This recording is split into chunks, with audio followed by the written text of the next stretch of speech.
And you know, 55% of Americans are saying that they're feeling stressed throughout the day. Anxiety disorders are the #1 mental health disorders, and they affect women more than they affect men. And in fact, people that are using cannabis are telling you between 50 and 80% of them admit that they're taking it for anxiety, for depression, for sleep problems, for stress. What we do know is that in short-term, smaller doses, marijuana can be helpful for having treatment for anxiety. However, we don't know about the long-term consequences, specifically for depression, and it can make it worse for some people. But alcohol, for example, if you drink alcohol, that's a depressant, right? So if you're already depressed and then you add alcohol into it, you're not helping yourself. No.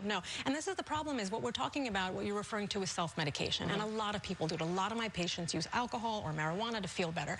But what we want to do is look at a wider range of coping mechanisms. I don't have a problem if somebody on a one-off basis says that this is something that makes me feel better in the short term. Right. But I'm concerned that if you don't have more flexible coping mechanisms, what's happening in the home? Are we having dialogue with our partner? Are we getting the resources? Are we getting What's the source of some of this pressure, stress, and anxiety? Yes, and if you're not dealing with the root problem, it's just going to get worse. That's a great point. Absolutely. That is, you know what? We have to bring that up. As I said, Dr. Tiffany, one of my girlfriends is a cannabis counselor.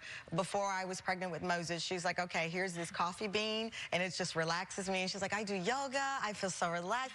I took it. And my husband came home and was like, who are you? I was like sprawled in the bed. And I was like, what just happened to me? I don't know myself. I had another experience, and it was very mild, very chill. It was in the smoke form. Right. And I hope I didn't just confess to a crime. But I won't tell the state I was in. With that said, I felt completely different.